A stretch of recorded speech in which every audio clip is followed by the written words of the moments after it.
Bebidas.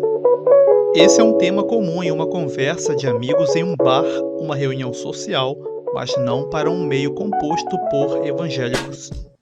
Bebidas, e aqui focamos especificamente nas bebidas alcoólicas, por ser um tema tabu, acaba não sendo tratado no meio da igreja local, deixando quem tem inclinação ao alcoolismo à mercê da desinformação e, por consequência, também da sua fraqueza, o álcool.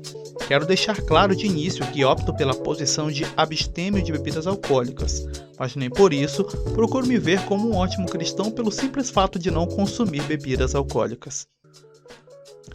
Diferente do que pensam vários irmãos na fé, a bebida se torna um problema para alguns irmãos porque há uma predisposição hereditária a ser alcoólatra e não porque a pessoa simplesmente bebeu. Ou seja, não são todas as pessoas que se tornam viciadas em álcool apenas por provar o primeiro gole. E para tentar frear esse problema, com a nova mentalidade da sociedade ocidental e os problemas sociais ao raiar do século passado, foi se intensificando a pregação de que consumir bebida alcoólica era pecado sem exceção, nem negociação sobre essa conclusão. Apesar de encontrarmos em diferentes locais do mundo, e até em pequenas regiões do Brasil, cristãos que consomem bebidas alcoólicas sem qualquer constrangimento quanto a ser pecado ou não. Mas deixando de lado o que eu penso, o que a denominação que prega abstinência alcoólica fala, vamos ver o que temos nas escrituras sobre bebidas alcoólicas. Uma das primeiras citações sobre bebida alcoólica na Bíblia é o relato de Noé em Gênesis 9, onde após passado o período do dilúvio ele planta uma vinha, do fruto dela faz vinho e acaba por ficar bêbado. Ocorre toda uma desavença familiar entre ele e os descendentes por causa disso. Outras citações mostram situações parecidas, como 2 Samuel 13, onde Absalão embebeda Anom para assim matá-lo, já que ele buscava vingança contra o seu meio-irmão Anom. Não somente situações reais, mas também a Bíblia está cheia de conselhos sobre o uso da bebida, geralmente o vinho, de modo que se evite confusões e entraves por causa de seu excesso. Citações como Provérbios 21, ou 23:20, ou Isaías 5:11. Sei que ao falar excesso você pode pensar, espera, então o que eles bebiam era alcoólico? Sim, havia fermentação naquele vinho e assim como nas demais bebidas fortes, pois a fermentação suscita o álcool no processo de fermentação. Isso é até lecionado na química de ensino médio, em química orgânica. Inclusive, esse processo é tão natural que está ocorrendo dentro de você nesse exato momento. Dependendo do que você comeu, a sua flora intestinal pode estar fazendo um pouco de álcool agora. Mas não se preocupe, como eu disse, é natural e seu corpo sabe como processar essa quantidade. Falando em excesso, sei que se desviam de certos versículos os que pregam a abstinência de bebidas como se isso promovesse certa pureza do crente. Versículos como o pouquíssimo citado Provérbios 31:6, que nos diz: "Dê bebida forte aos que estão prestes a morrer, vinho aos que estão angustiados." E eu sei que ele choca alguns irmãos que o lê pela primeira vez. Como assim dar bebida para uma pessoa angustiada?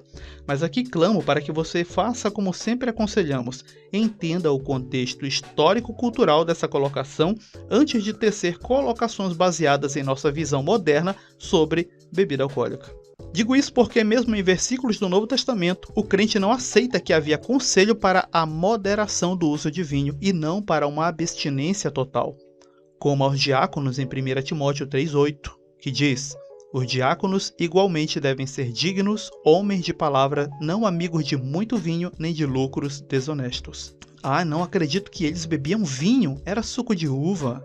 Irmão, faço novamente um chamado para você afinar seu senso crítico sobre o texto, de modo a entender que era um outro contexto histórico-cultural. O consumo de vinho não era visto com os olhos que agora temos sobre o tema bebida alcoólica. E também vale salientar que o uso do suco de uva não era viável se não fosse feito na hora, já que não havia ainda métodos de manter o líquido em condições de suco por um tempo.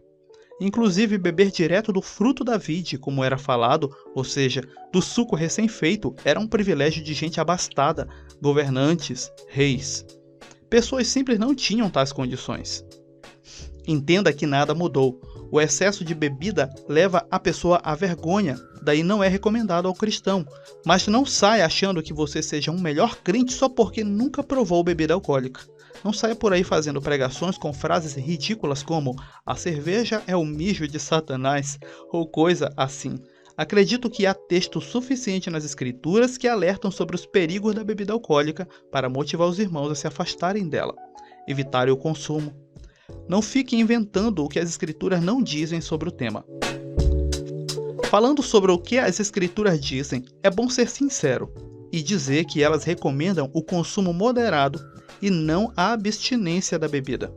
Do mesmo modo que recomenda comer moderadamente e não simplesmente se afastar de comer, como em Provérbios 23:20.